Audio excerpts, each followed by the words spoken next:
Mr. Muller. I want to add my voice to those who are expressing support for the budget today, even if our support on this side of the chamber is conditional. I want to explain maybe some of the reasons why we fear for the future of these institutions, of the future and the economic well-being of our people if we don't take strong steps against the economic policies and strategies coming out of London, Concordia. In my view, the policies being pursued by Mr Osborne and the Tories are the policies of the wasteland. They will lay waste to everything that we hold dear, and in particular will make it more difficult for us to drive forward our society. Occasionally, Mr Speaker, I go into the library and read the Financial Times. You'll be pleased to hear. And some statistics from the Financial Times, or some facts from the Financial Times, which are very relevant to us in relation to the policy, and this is in relation to Britain, that debt is lowest in 300 years as a percentage of GDP. That's British debt. That less than 1 in 5 are in public service. This is the lowest number since the 30s. That it is the intention, as we know, of the Tories to make sure that 4/5 of deficit reduction comes by cutting services and just 1/5 by raising taxes. We understand, therefore, Concordia, where the pain goes in that process. And of course, in response to this wasteland policy of the Tories, some of the greatest defence of ordinary people has come from the churches. We know the resolute position of Pope Francis, but also the Church of England in February 2015, when they said in response to then the coalition policies on austerity, they said in relation to that agenda, the greatest burden of austerity has not been borne by those with the broadest shoulders. What that means, Concordia, is that the pain is not being shared equally, but in fact those who are better off continue to do well, but those who are at the bottom of the economic ladder have to bear the greatest burden. For me, that is unacceptable, and I don't believe that ideology is shared by parties in this chamber, despite our divisions on this matter and other matters over recent weeks. It's my contention that the desire for a fair and prosperous economy, in fact, unites us.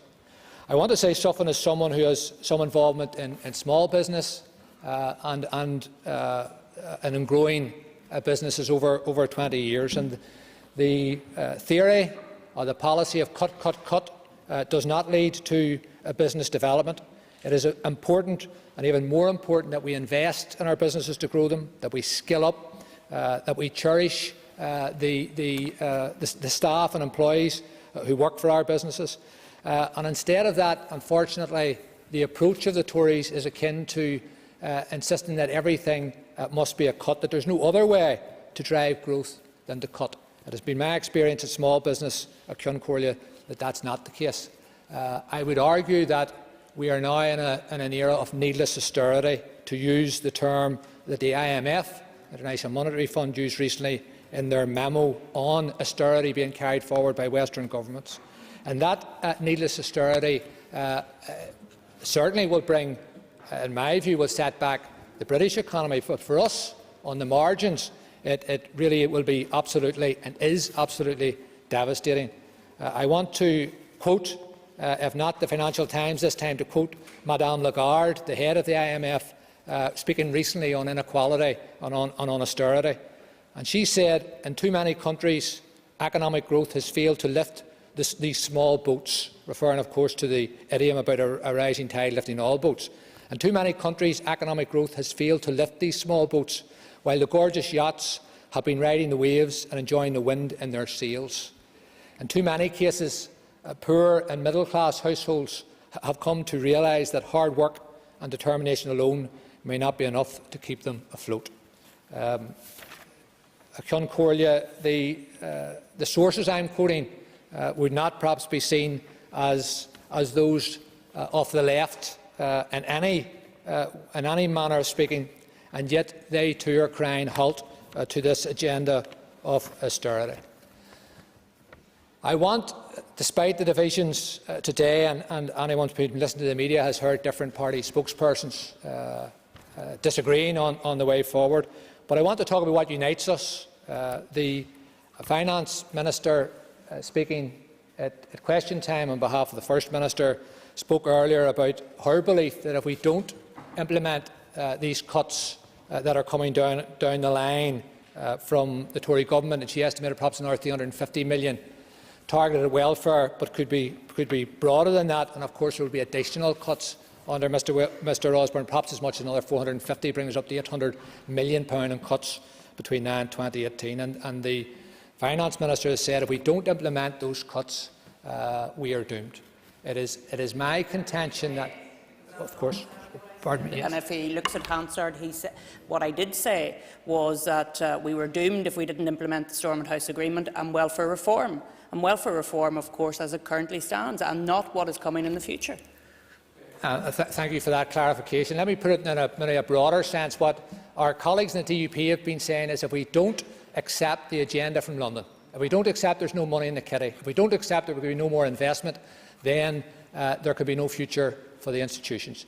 It is my contention, Ceann Comhairle, that if we accept the agenda from London, that the institutions are doomed. That if we accept that there has to be another £800 million in cuts between now and 2018, then our job becomes unsustainable. What will our purpose be? To deliver those cuts to our constituents and then to come back in 2018 perhaps with another raft of cuts. So I want to emphasise the common ground in that all of us in the Chamber are united and wish to protect the institutions. But to save the institutions, I am convinced that we have to stop the agenda and the austerity agenda from London. The message has to go, surely, to finish with this, Ceann Comhairle, the message surely has to go to Mr Osborne and his colleagues that they need to invest, that this is a special case, that we have suffered terribly over many years of darkness in this part of the world, that they need to accept that if we want to grow this economy, if they want to see a fair and prosperous society here, that they have to invest, and that means more expenditure on public services, and certainly can't mean additional cutbacks. So we started with talking about the wasteland politics of the Tory government. The Minister went over to see the Chief Secretary of the Treasury during the week. She came out with the message that there's no more money there. It is my belief that we need to go back. We need to fly that flag for all our people again to insist on the investment we need. If they refuse this week, then we go back next week.